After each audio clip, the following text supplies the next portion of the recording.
안녕하세요. 통합사회 A시간입니다.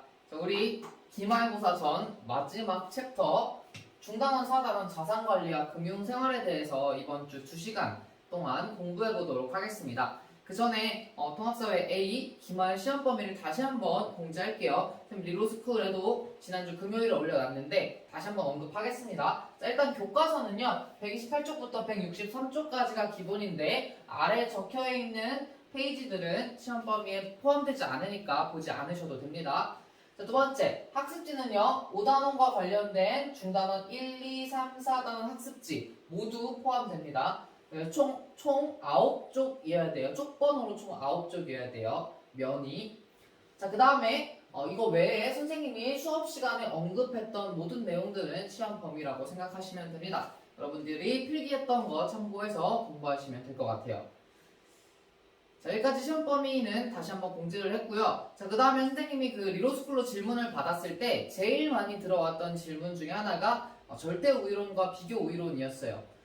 그때도 언급을 했지만 이 내용은 상당히 어렵습니다. 그래서 여러분들도 이해하기 어려웠을 텐데 질문이 많이 들어와서 선생님이 다시 한번 설명을 하려고 해요. 여러분들의 이해를 돕기 위해서 오늘 한 번 더 설명하고 조금 더 심화된 개념을 같이 한번 끌어와서 설명을 해볼게요. 자, 우선 이 절대 우위론과 비교 우위론이 어떤 상황에서 나타난 건지를 선생님이 설명을 해볼게요. 각국과 을국이 무역을 하고 있는 상황이 있어요. 그러니까 전 세계적으로 국가들이 무역을 하고 있는 상황인 거야. 자, 그러면서 학자들이 궁금해진 거죠. 왜 국가들은 무역을 할까?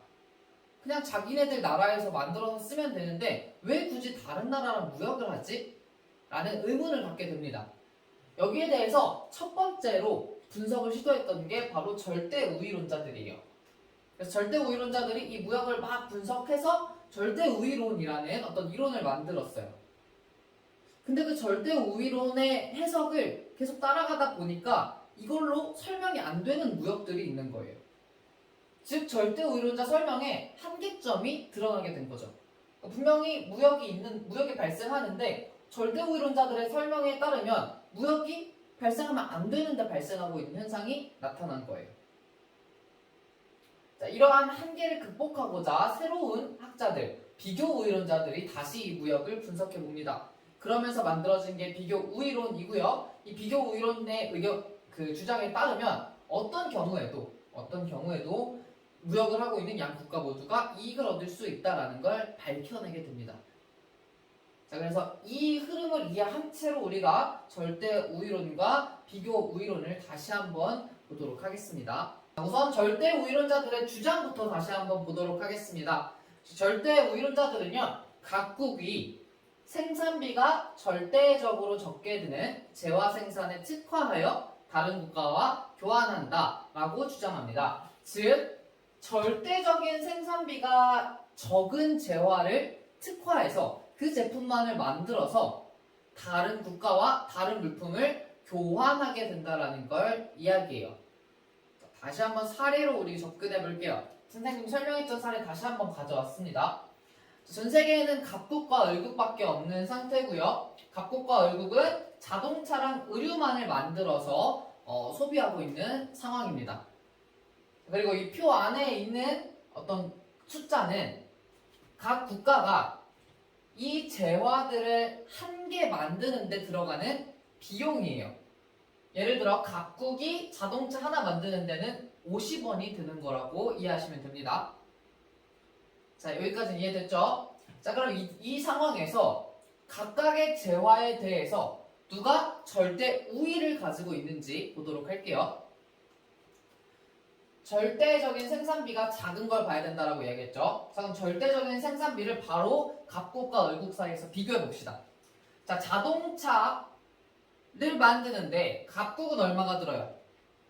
50원이 들죠. 을국은 얼마가 들어요? 300원이 들죠. 어디가 더 적은 금액으로 자동차를 만들 수 있죠? 당연히 갑국이죠. 자, 그러면 자동차에 대해서 절대 우위를 가지고 있는 국가는 어디다? 그렇죠. 갑국이다라고 이야기하면 됩니다. 자, 그 다음에 의류 볼게요. 자, 의류를 한 단위 생산하는데, 한 개 생산하는데, 갑국은 200원이 들고, 을국은 100원이 드네요. 자, 그러면 누가 더 적은 금액으로 생산할 수 있어요? 그렇죠. 을국이 되겠죠. 그럼 여기서 우리가 의류에 대해 절대 우위를 가지고 있는 국가는 어디다? 그렇죠. 을국이다라고 이야기를 할 수 있어요. 자, 그럼 이 상황에서 절대우위론의 주장에 따르면 자, 각국은 생산비가 절대적으로 적게 드는 재화 생산에 특화한다라고 이야기했으니 자, 각국은 뭐만 만드는 거예요, 이제? 그렇죠. 각국은 이제 자동차만 만들게 되는 거고 을국은 그렇죠. 을국은 의류만 만들게 되는 거예요. 그래서 갑국은 을국한테 자동차를 팔고 을국은 갑국한테 의류를 만들어서 팔게 되면 서로 이익을 얻을 수 있다라는 게 절대 우위론자들의 주장입니다. 자, 여기서 조금 더 심화된 개념으로 넘어가 볼게요. 여러분들의 이해를 돕기 위해서 사례를 한번 가져와 보도록 하겠습니다. 자, 이런 경우 한번 생각해 볼게요. 자, 갑국은요 1000원을 가지고 있어요. 을국은요 900원을 가지고 있어요. 그러면 무역하기 전에 이런 상황이었다고 가정해 봅시다. 무역하기 전에 갑국이 자동차 의류를 각자 만들어서 쓰고 있었고 을국도 을국 나름대로 자동차 의류를 각각 만들어서 쓰고 있었어요. 그럼 이런 상황이 가능할 거예요.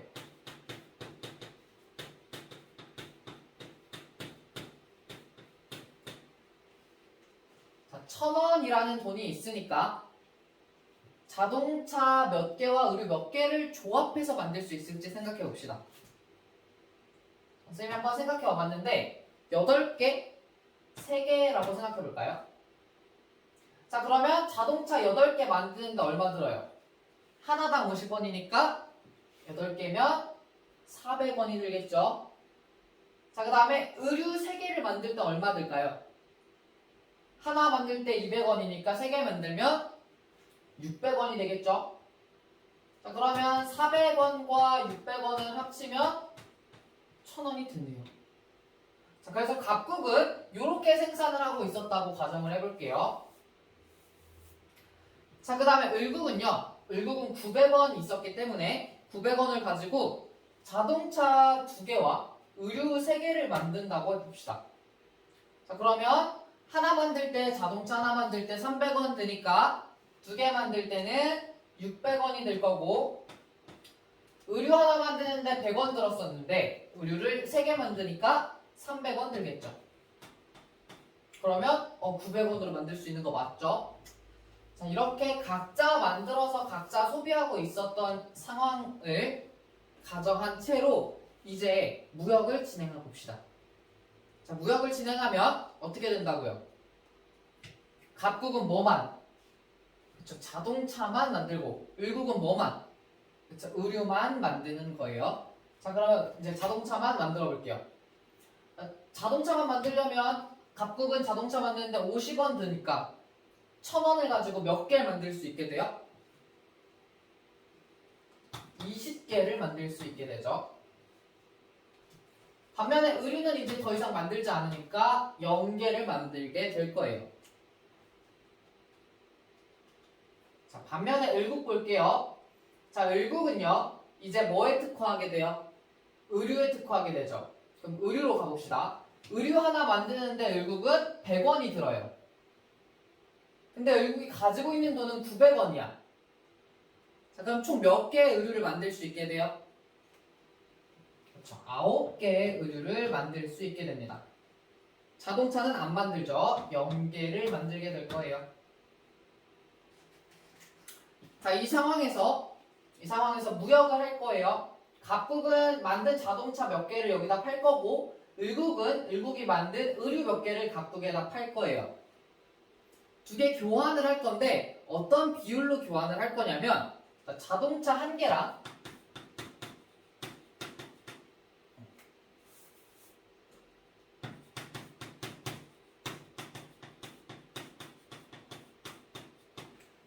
의류 두 개랑 의류 두 개랑 교환한다고 해볼게요.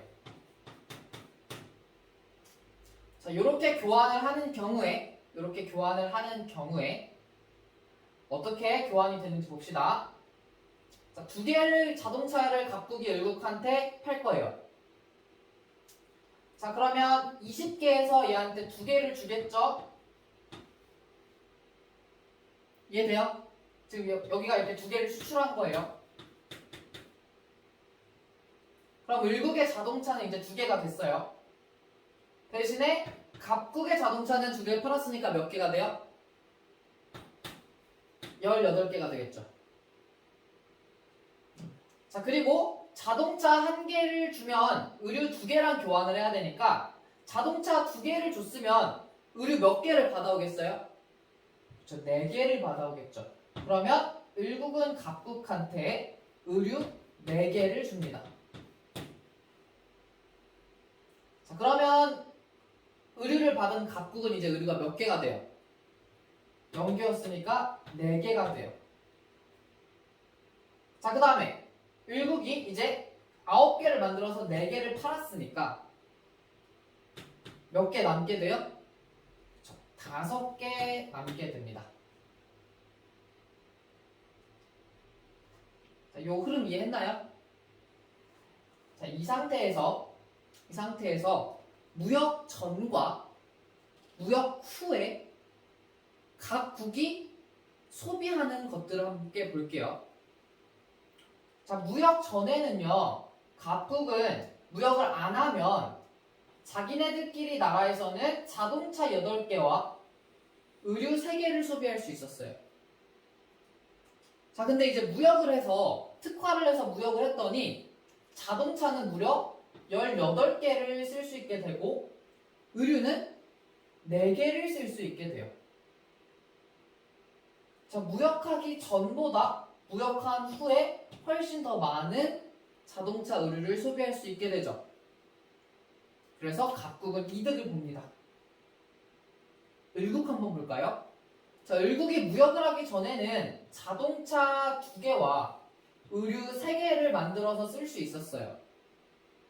그런데 이제 을국이 의류만 특화해서 각국이랑 무역을 진행했더니 자동차 2개와 의류 5개를 소비할 수 있게 됩니다. 자, 자동차의 수량은 변함이 없는데 의류의 개수, 쓸 수 있는 개수가 2개 늘어났네요. 그럼 결국 을국한테도 이득이 되는 거죠. 그래서 이렇게 무역을 진행했더니 각국과 을국이 모두 이득을 보내. 이래서 무역을 하는 거구나 라고 절대 우위론자들이 이야기하는 거예요. 자, 여기서 정리 한 번만 할게요. 자, 지금 이 나와 있는 요 식은 몰라도 됩니다. 요 계산 과정은 몰라도 돼요. 다만 요런 과정을 거치게 되면 이렇게 특화를 해서 무역을 한 각국과 을국이 모두 이득을 얻을 수 있구나 라는 결론을 이해하시면 됩니다. 자, 이해됐나요? 좋아요. 자, 근데 아까 이야기를 했었죠. 절대 우위론자들의 주장을 계속해서 적용하다 보니까 이게 들어맞지 않는 상황이 나타난다라고 이야기를 했어요. 이번엔 그런 사례를 함께 보도록 하겠습니다.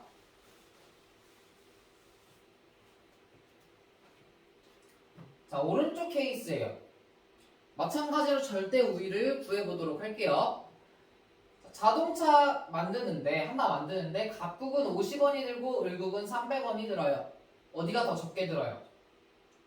갑국이 더 적게 들어요. 절대 우위 누가 갖는다? 갑국이 갖는다.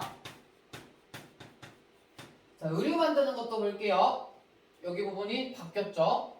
갑국은 100원이 들고 을국은 200원이 드네요. 누가 더 적게 들어요? 갑국이 더 적게 드네요. 자, 그럼 의류에 대해서 절대 우위 누가 가지고 있다? 갑국이 가지고 있다. 자, 절대 우위론에 따르면 생산비가 절대적으로 적게 되는 재화를 특화해서 다른 국가랑 교환을 해야 되는데, 자, 이렇게 갑국이 자동차 의류에 대해서 모두 절대 우위를 가지고 있으면, 자, 다른 말로 다른 말로 을국의 입장에서는 둘 다 우위를 갖지 못한 상태죠. 그쵸? 이런 걸 우리가 절대 열위라고 합니다. 열등한 위치에 있다는 거예요. 그래서 절대 열위는 모두 을국이 갖고 있습니다. 자, 그러면 절대 우위론자 주장에 따라서 갑국이 자동차도 특화해야 되고 의류도 특화해야 돼요. 즉 갑국이 자동차, 의류를 둘 다 만들어야 되는데 그럼 이 상황에서 무역이 발생해야 안 해요? 무역이 발생하지 않아요. 않아야 돼요. 그런데 갑국과 무역은 무역을 하고 있다는 거예요. 아까 우리 첫 번째 가정이 갑국과 을국이 이미 무역을 하고 있는 상태인 거잖아. 그래서 봤더니 절대 의론자대로라면 얘네는 무역을 하지 말아야 되는데 왜 무역을 하는 거지? 라는 또다시 의문이 생기게 되는 거예요. 이러한 의문을 해결하기 위해 나타나는 게 누구다? 설명이 안 돼서 나타난 학자들이 바로 그 비교 우위론자들입니다. 자, 비교 우위론자들의 주장부터 다시 한번 볼게요. 자, 이 사람들은 다른 나라에 비해 더 적은 기회비용으로 생산할 수 있는 재화 생산을 특화하여 다른 국가와 무역을 진행한다라고 주장을 해요. 자, 절대 우위론은 절대적인 생산비가 적었다면 비교 우위론자들은 기회비용이 더 적은 재화 생산에 특화를 한다라고 이야기를 해요. 자, 그렇기 때문에 우리가 이 기회비용을 계산하는 과정이 한 번 더 필요합니다. 그래서 비교 우위론자들에 따르면 우리가 무역 이 메커니즘을 설명할 때 다음과 같은 단계로 분석을 해야 돼요. 먼저 한 국가 안에서 갑국이면 갑국 내에서 을국이면 을국 내에서 제품별 기회비용을 먼저 계산합니다. 자, 그리고 나서 국가 간의 기회비용을 이제 비교하는 거예요. 그 다음에 기회비용이 작은 상품에 각 그 국가가 그 상품을 특화하게 되는 거죠. 자, 마찬가지로 우리 사례를 통해서 알아보도록 할게요. 자, 아까 봤던 사례 다시 한번 보도록 하겠습니다. 첫 번째 사례에는요, 똑같아요. 자동차, 의류, 갑국, 을국 있고 5300, 200, 100원입니다. 자, 그러면 절대우위부터 다시 볼까요? 자, 절대우위는 자동차에 대해서 누가 가지고 있다? 50원인 갑국이 가지고 있다. 의류에 대해서 누가 가지고 있다? 200원, 100원이니까 더 적은 을국이 가지고 있다. 이렇게 이야기하면 됐어요. 그죠? 근데 비교 우위를 계산할 때는 이렇게 바로 비교하지 않고 한 국가 내에서 제품별 기회비용을 먼저 구해야 돼요. 자, 그럼 제품별 기회비용 어떻게 구하는지 다시 설명하겠습니다. 자, 제품별 기회비용이라는 건 이 재화를 만들 때 필요한 비용을 가지고 다른 재화인 의류를 만들었다면 몇 개를 만들 수 있을까에 대한 개념이에요. 자, 여기서도 마찬가지로 기회비용은 선택을 함으로써 포기하게 되는 것의 가치를 이야기하기 때문에 내가 자동차를 선택하면 포기하는 건 의류가 되죠. 그럼 그 의류의 가치가 몇 개인가를 보기 위해서 자동차를 하나 선택하기로 했다면 내가 50원을 써야 되는데 그 50원을 가지고 만약에 의류를 만들었다면 의류 몇 개를 만들 수 있었을까? 라는 개념이 바로 기회비용의 개념입니다. 자, 그럼 구해볼게요. 자, 갑국만 보겠습니다. 갑국에서 자동차 한 개를 생산하는데 50원이 필요해요. 자, 얘를 가지고 의류를 만들었다면 갑국에서 의류를 만들었다면 몇 개를 만들 수 있을까? 자, 의류는 하나 만드는데 200원이 필요해요. 200원이 있어야 한 개를 만들 수 있는데 내가 가지고 있는 돈은 지금 얼마예요? 50원이죠. 자동차 한 대 만드는 돈이니까. 자, 그러면 의류 한 개를 다 못 만들고 몇 개밖에 못 만드는 거예요? 4분의 1개밖에 못 만들게 되죠. 4분의 1개밖에. 그래서 자동차의 기회비용은 의류 4분의 1개라고 이야기할 수 있습니다. 자, 이번에 의류로 가봅시다. 자, 의류의 기회비용은 200원을 가지고 자동차 몇 개를 만들 수 있는가예요. 그러면 의류가 200원이 들었으니까 이 200원을 가지고 자동차를 만든다면 자동차 한 개는 50원이니까 50원짜리 자동차 몇 개 만들 수 있게 돼요? 4개 만들 수 있게 됩니다. 자동차 4개가 의류의 기회비용이라고 보면 돼요. 이해됐나요? 자, 그 다음 을국으로 내려와 볼게요. 자, 을국도 마찬가지예요. 자동차의 기회비용은 자동차 한 대 만드는데 들었던 300원을 가지고 의류를 만들었다면 몇 개를 만들 수 있을까? 자, 그러면 300원을 가지고 왔어요. 의류 만드는 건 100원이면 하나를 만들어요. 그럼 총 의류 몇 개 만들 수 있게 돼요? 3개 만들 수 있게 되죠. 그래서 의류 3개가 기회비용이 되고요. 반대로 의류의 기회비용을 보면 의류를 만드는데 100원이 들었는데 이 100원을 가지고 자동차를 만들게 되면 자, 자동차 하나 만드는데 300원이 들어요. 똑같아. 자, 300원이 들어요 이번에. 근데 내가 가진 돈은 얼마? 100원이 돼요. 100원.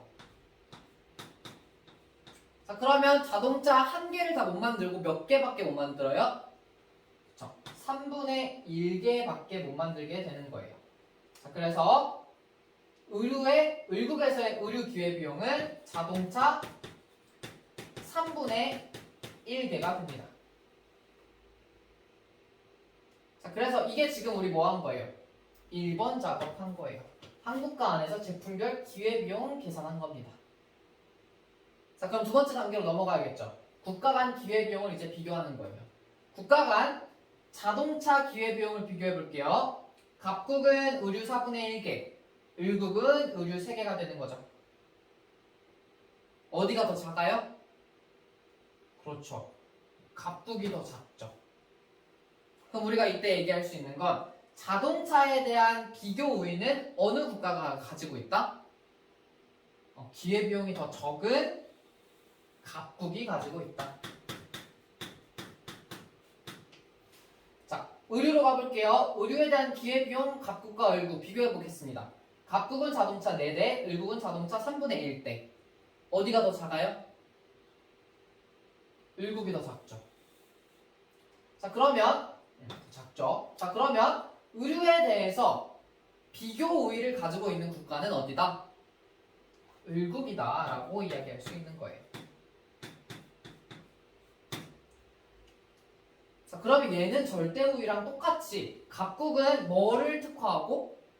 자동차를 특화하고, 을국은 뭐를 특화하고? 의류를 특화하고. 그 상태에서 서로 무역을 하면 양쪽 모두 이득을 얻는다라는 거예요. 그 양쪽을 모두 이득을 얻는 건 절대 우위로는 아까 여기 계산했던 것과 같은 방식으로 계산하면 됩니다. 자, 됐죠? 여기까지 똑같아요. 자, 아까 절대 우위론자들이 설명하지 못했던 두 번째 케이스를 다시 한번 보겠습니다. 자, 마찬가지로 절대 우위 먼저 구해보면요. 자동차에 대한 절대 우위 누가 가지고 있다? 갑국이 가지고 있다. 의류에 대한 절대 우위 누가 가지고 있어요? 100원, 200원이니까 마찬가지로 갑국이 가지고 있어요. 자, 그럼 갑국이 두 재화를 모두 특화해야 되는데 말이 안 되죠. 특화라는 건 한 상품을 만드는 거니까. 자, 이렇게 하면 무역이 발생할 수가 없는데 그럼에도 불구하고 갑국과 을국은 무역을 하고 있더라. 자, 그거를 비교 이론자들의 설명으로 적용해 보니까 이해가 되네. 저 둘이 무역을 해도 되네. 라는 결론이 나오게 됩니다. 그 과정을 볼 거예요. 자, 이 과정 그대로 거치겠습니다. 먼저 국가 내에서의 기회비용을 계산해 볼게요. 갑국 내에서 자동차에 대한 기회비용 보도록 하겠습니다. 자, 자동차 한 대 만드는데 50원이 들어요. 자, 의류 하나 만드는데 100원이 들어요. 그럼 자동차 한 개를 만들 때 들었던 50원을 가지고 의류는 몇 개를 만들 수 있게 돼요? 자, 의류 하나 만드는데 100원이 드는데 자동차를 가지고 만들었던 돈은 50원이야. 몇 개밖에 못 만들어요, 의류? 2분의 1개밖에 못 만들어요. 자, 이번에 의류 보겠습니다. 의류 하나 만드는데 100원이 들어요. 자, 이 100원을 가지고 자동차를 만든다면 몇 개 만들 수 있을까요? 하나에 50원이니까 100원을 가지고는 2개 만들 수 있겠죠. 자, 아래쪽 넘어가 보겠습니다. 자, 을국이에요. 을국에서 자동차 하나 만드는데 300원이 들어요. 자, 이 300원을 가지고 의류를 만들었다면 몇 개를 만들 수 있을까요? 의류 하나 만드는데 200원이니까 300원 중에 200원을 써서 의류 한 개 일단 만들 수 있겠죠? 그러면 한 개. 자, 그 다음에 100원이 남잖아. 자, 그 100원에 남는 걸 가지고는 몇 개를 만들 수 있어요? 200원 중에 100원밖에 없는 거니까 반개 만들 수 있겠죠. 2분의 1개를 만들 수 있게 됩니다. 자, 그러면 1개 플러스 2분의 1개 만들 수 있으니까 총 몇 개 만들 수 있는 거예요? 총 2분의 3개를 만들 수 있게 됩니다. 자, 의류로 볼게요. 을국의 의류 볼게요. 자, 의류를 만들 때 200원이 드는데 이걸 가지고 자동차는 몇 개 만들 수 있을까? 마찬가지로 자, 300원짜리 자동차를 만들어야 되는데 의류 만드는데 들었던 돈은 200원이에요. 자, 그러면 여기 100원, 여기 100원에서 200원 집어넣게 되면 몇 개를 만들 수 있게 돼요? 3분의 2개를 만들 수 있게 되겠죠. 여기 자동차 3분의 2개가 됩니다. 자, 1번 됐습니다. 이제 2, 3번 묶어서 해볼게요. 국가 간 기회비용 비교하겠습니다. 자, 자동차에 대한 기회비용 갑국은 의류 2분의 1개, 을국은 2분의 3개. 어디가 더 작아요? 갑국이 더 작네요. 자, 그러면 자동차에 대한 비교 우위는 누가 가지고 있다? 그렇죠. 갑국이 가지고 있다. 오른쪽 보겠습니다. 자, 의류의 기회비용을 갑국과 을국 간에 비교해 볼게요. 갑국은 자동차 2대, 을국은 자동차 3분의 2대네요. 어디가 더 작아요? 여기가 더 작죠. 을국이 더 작습니다. 자, 그러면 의류에 대해서 비교 우위를 가지고 있는 국가는 어디다? 을국이다 라고 이야기하면 됩니다. 자, 그러면 여기서 기회비용이 작은 상품에 특화한다고 했으니까 갑국은 이제 뭘 특화하면 돼요? 자기 기회비용이 더 작았던 자동차를 특화하면 돼요.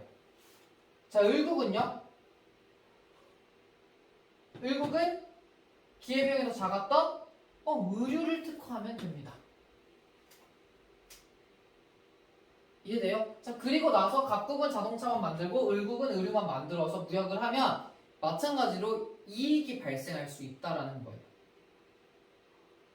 절대 우위론에서는 갑국이 더 작아서 무역이 발생하지 않았는데 비교 우위론에 따르면 갑국이 자동차하고 을국이 의류를 특화했을 때 그리고 무역을 했을 때 이익이 발생하는구나 라는 게 설명이 됩니다.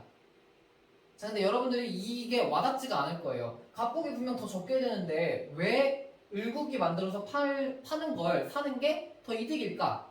라고 생각할 수 있을 것 같아서 마찬가지로 조금 심화된 내용을 가지고 설명해 보도록 하겠습니다. 자, 아까랑 같은 접근법으로 갈 거예요.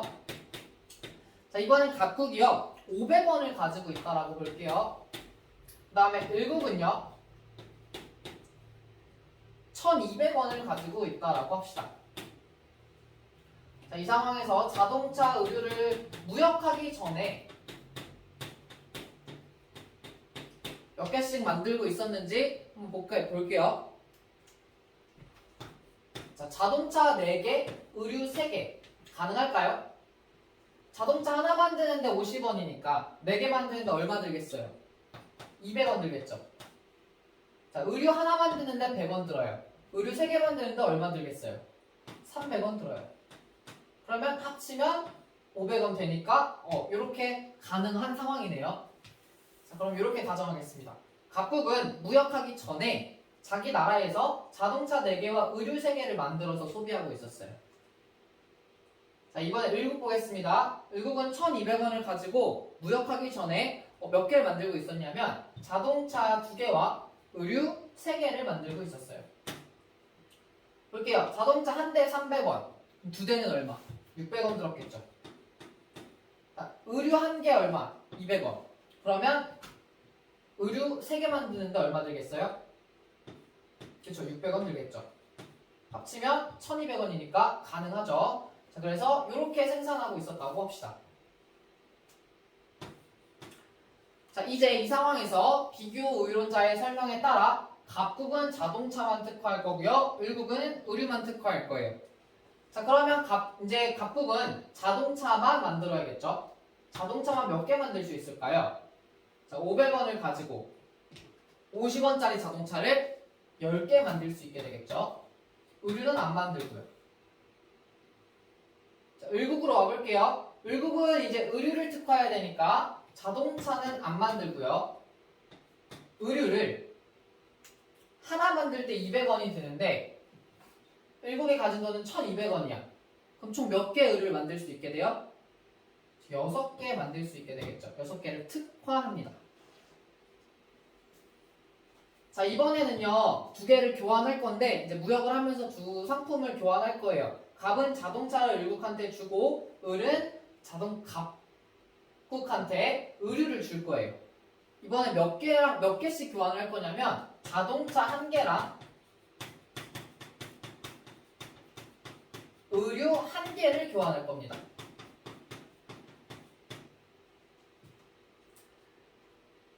자, 여기서 갑국이 을국한테 자동차를 3개 한번 팔아볼게요.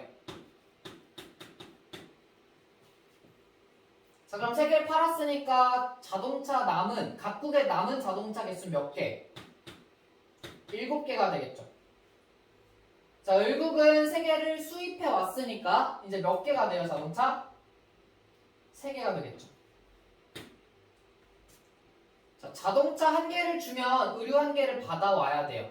자동차 3개를 줬으면 을국한테 몇 개의 의류를 받아와야 돼요? 3개를 받아와야 돼요. 자, 그럼 이 상황에서 갑국은 3개를 받아왔으니까 이제 의류 몇 개? 3개를 쓸 수 있게 돼요. 자, 을국은요 6개를 만들어서 3개를 팔았으니까 몇 개 쓸 수 있게 돼요, 이제? 남은 거 3개 쓸 수 있게 돼요. 자, 그럼 마찬가지로 해도 비교해 보도록 할게요. 자, 무역 전에는 4개, 3개를 쓰고 있었는데요. 무역을 하고 났더니, 특화해서 무역을 하고 났더니 이제 7개, 3개를 쓸 수 있게 됩니다. 자, 의류는 똑같지만 자동차 개수가 늘어났기 때문에 갑국은 이득이죠. 자, 을국도 볼게요. 을국은 원래 자동차 2개와 의류 3개를 만들어서 쓰고 있었는데 갑국이랑 무역을 했더니 이제 자동차 3개와 의류 3개를 쓸 수 있게 돼요. 마찬가지로 의류의 개수는 똑같지만 자동차 개수가 늘어났으니까 을도 이득이죠. 아, 양쪽 모두 이득을 얻을 수가 있구나. 아, 그래서 갑국과 을국이 무역을 하고 있던 거네. 라고 비교 우위론자들이 결론을 내리게 됩니다. 자, 여기서도 다시 한번 정리를 하자면 자, 이 계산법은 전체적으로 여기 나와 있는 계산법은 몰라도 돼요. 여기는 오른쪽은 자, 이 계산법을 따르고 나면 비교 우위론에 따라 갑국과 을국이 무역을 통해 모두 이익을 얻을 수 있다라는 결론에 도달한다라는 거를 여러분이 이해하시면 됩니다. 자, 이해됐나요? 여러분들이 왜 여기서 이익을 얻는지 모르는 친구들이 많아서 선생님 조금 더 어려운 내용을 가지고 설명을 한 거예요. 이해를 돕기 위해서. 그래서 이 내용이 이해가 됐으면 이 말이 되게 쉽게 받아들여질 거기 때문에 이 내용을 한번 좀 반복해서 들어보기를 선생님 추천할게요.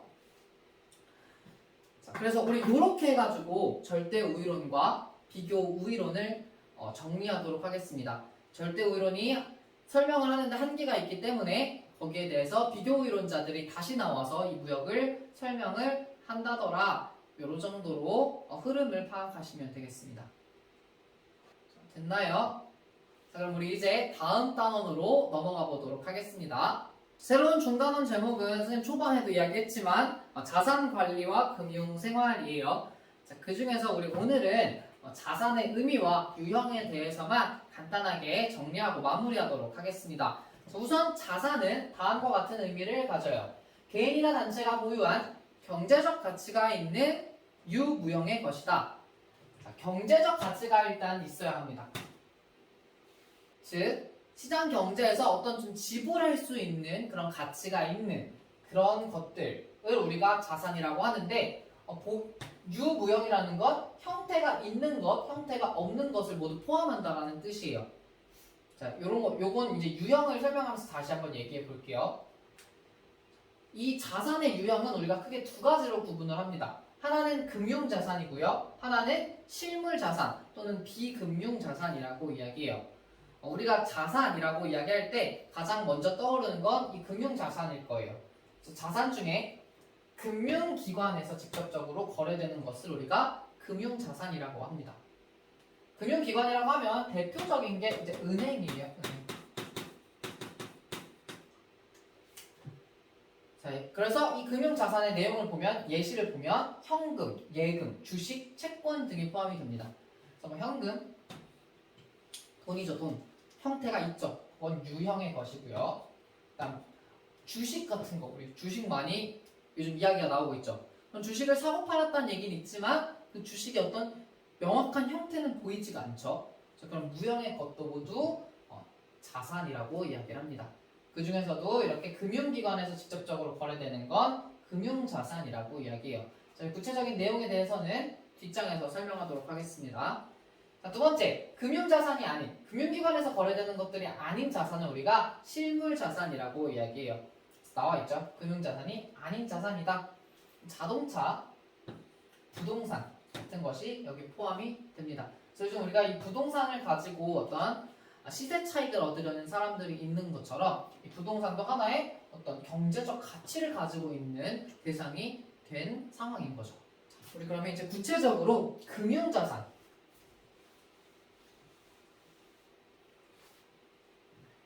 내용을 좀 보도록, 금융자산의 그 종류들을 좀 더 세부적으로 보도록 하겠습니다. 한 7가지 정도가 있는데요. 그 중에서 우리가 이 4가지, 앞에 나와 있는 4가지를 주요 금융자산이라고 이야기해요. 우리 교과서에서. 함께 볼게요. 첫 번째, 자, 목돈을 일정 기간 은행에 예치하여 만기일에 원금과 이자를 받는 것. 얘를 우리가 예금이라고 이야기합니다. 예금. 다시 풀어서 볼게요. 자, 목돈이라는 건 내가 가지고 있는 일정 금액이에요. 자, 선생님한테 현재 500만 원이라는 돈이 있다라고 합시다. 그건 일정 기간. 기간은 뭐 여러 기간이 될 수 있죠. 선생님 뭐 6개월짜리도 해봤고 1년짜리도 있어요. 그럼 뭐 1년을 한번 생각해 볼까요? 자, 1년 동안 은행에 예치한다라는 건 은행에 맡긴다는 뜻이에요. 자, 만기일은요, 그 예금이 끝나는 날이에요. 내가 1년을 하겠다고 하면 그 1년이 지난 날을 우리가 만기일이라 그래요. 만기일에 원금과 이자를 받는다. 원금은 내가 예치한 그 돈 자체입니다. 500만 원 정도, 500만 원이겠죠. 이자는 이 예금에서 주고 있는 이자가 있어요. 예를 들어 현재 이자율이 한 1% 정도 되거든요. 그러면 500만 원의 1%를 주는 거예요. 500만 원의 1%가 얼마일까요?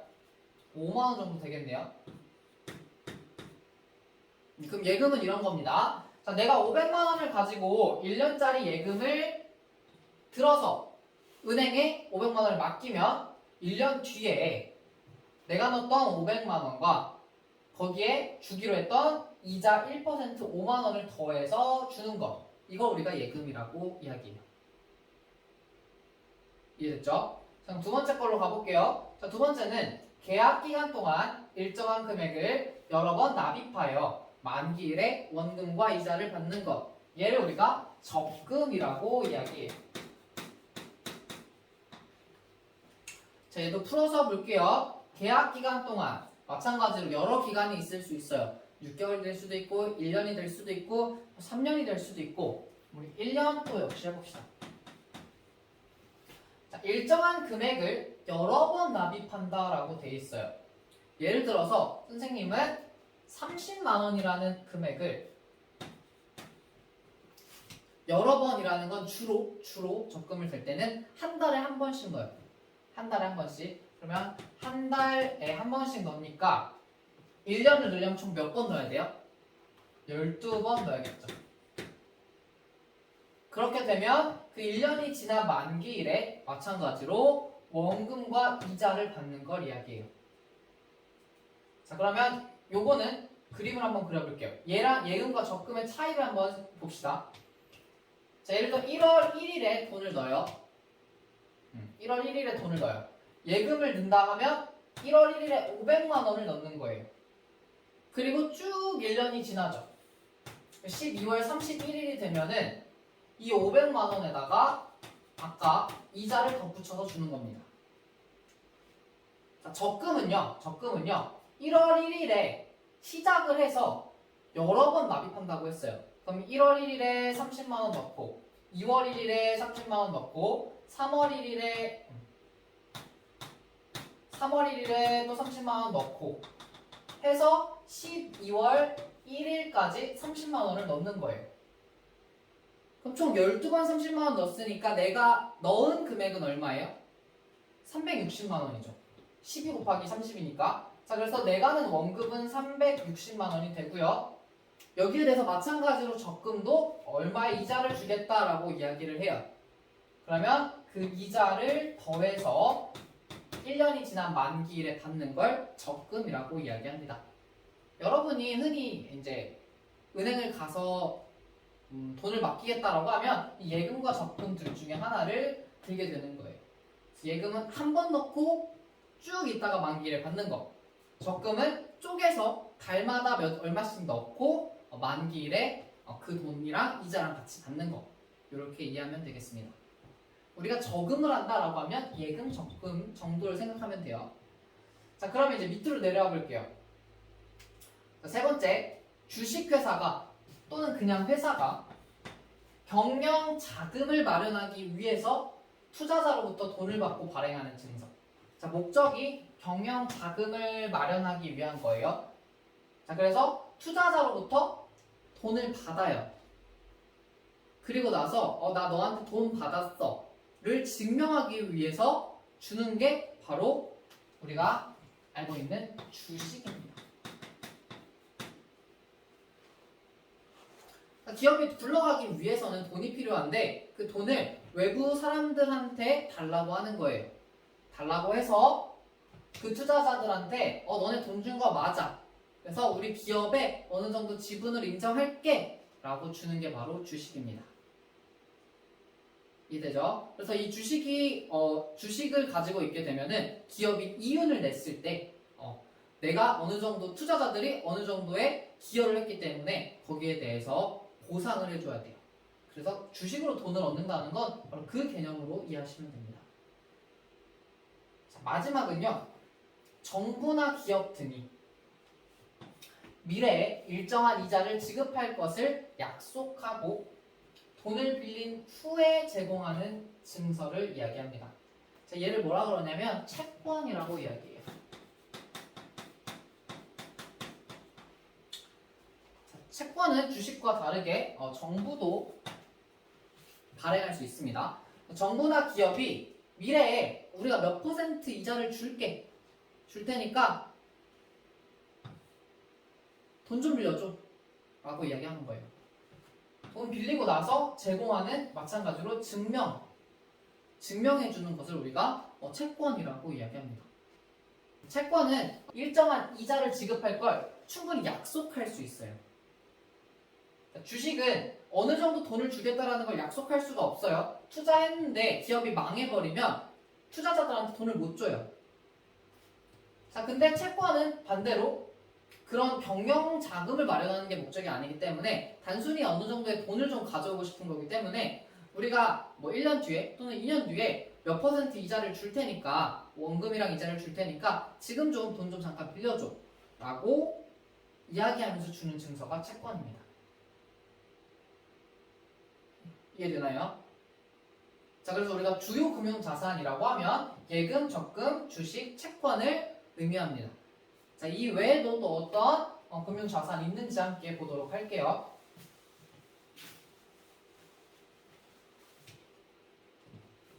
자, 3개 정도가 더 있는데 펀드, 보험, 연금입니다.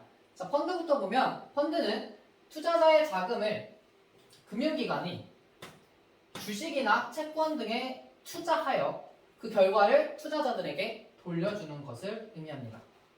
자, 무슨 뜻이냐? 투자자가 있어요. 자, 금융기관은 아까 대표적인 게 은행이라고 했죠. 그러면 은행한테 돈을 줘요. 그러면 이 은행이 주식이나 채권에 투자를 합니다. 이건 주식 채권이에요.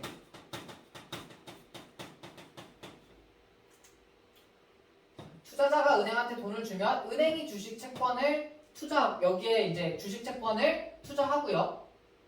이 주식 채권에 대해서 이익이 생기겠죠? 은행은? 그러면 그 이익 중에 일부를 투자자한테 돌려주는 거예요. 일부는 자기네가 수수료로 떼가고 일부는 투자자들한테 돌려주는 걸 펀드라고 이야기해요. 이걸 왜 하냐면 투자자들, 우리 개인들은 사실 주식과 채권에 대한 정보가 많이 없죠. 공부를 많이 안 하면 잘 몰라요. 근데 은행은 우리보다는 그런 걸 많이 알겠죠. 그러니까 은행이 이 개인을 대신해서 어떤 게 좀 좋을 것 같다 라는 생각으로 투자를 하고 그거로부터 이익을 얻게 되면 투자자한테 그 이익을 돌려주는 거죠. 다만 은행이 노력을 했으니까 거기에 대해서 어느 정도 금액을 떼고.